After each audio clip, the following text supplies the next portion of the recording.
সামান্য কুমড়ো পাতা দিয়ে এত মজার একটা রেসিপি করা যায়। যারা যারা এখন পর্যন্ত এটা খাননি তারা কেউই এটার মজা বুঝতে পারবেন না।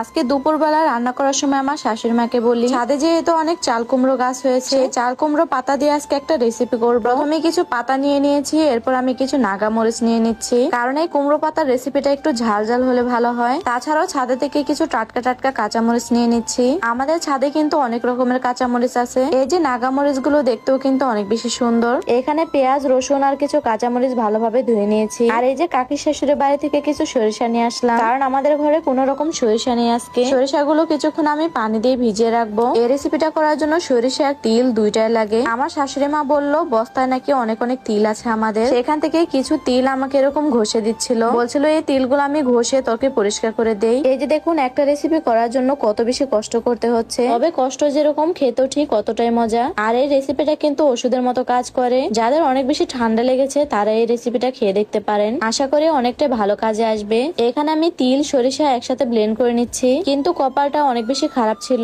সরিষাগুলো কিছুতেই ব্লেন্ড হচ্ছিল না। পরে বাধ্য হয়ে এগুলো আমি পাটায় বেটে নিয়েছি। তবে এই রেসিপিটা পাটায় বেটে নিলে বেশি ভালো হয়, কিছু কিছু জিনিস ব্লেন্ডারে করলে ওগুলো তেমন মজা লাগে না। তিল, সরিষা, কাঁচামরিচ, রসুন, পেঁয়াজ সবকিছুই একসাথে আমি বেটে নিয়েছিলাম। এরপর এখানে কিছুটা হলুদ, কিছুটা লবণ আর পরিমাণ মতো সয়াবিন তেল দিয়ে হাত দিয়ে ভালোভাবে মিশিয়ে নিচ্ছি।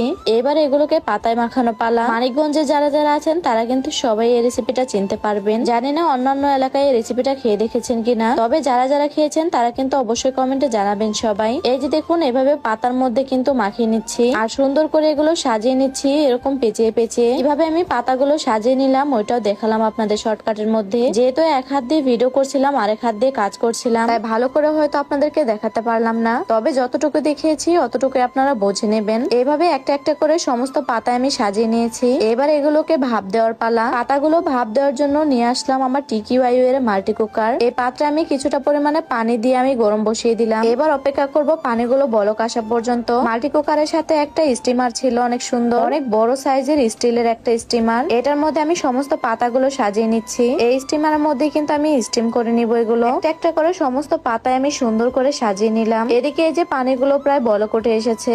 এবারে পাত্রটা আমি বসিয়ে দিলাম, এটার সাথে কিউট একটা ঢাকনা আছে, ঢাকনা লাগিয়ে দিলাম। এদিকে তো পাতাগুলো ভাপ দেওয়া হয়ে গেছে আর অনেক সুন্দর নরম সিদ্ধ হয়ে গেছে। আমি তো এখনই গরম গরম ভাত নিয়ে আসছি খাওয়ার জন্য। গরম গরম ভাতের সাথে ঝাঁঝালো এই পাতাগুলো খেতে অনেক বেশি মজা লাগে। যারা যারা খেয়েছেন তারা কমেন্টে জানাবেন কেমন লাগে খেতে। যদিও ছোটবেলায় এই রেসিপিটা আমি খেতে পারতাম না, ছোটবেলায় আমার মা মাঝে মাঝে এই রেসিপিটা বানাতো, কিন্তু তখন অনেক ঝাঁজ লাগতো, খেতে পারতাম না। এখন তো এই রেসিপিটা অনেক বেশি মজা লাগে খেতে। এরকম তো একটা পাতা দিয়ে 1 প্লেট পরিমাণে ভাত খাওয়া যায়। যাই হোক, এই ছিল আজকের রেসিপি ভিডিও। চলে আসবো আবার পরবর্তী ভিডিও নিয়ে, সবাই ভালো থাকবেন।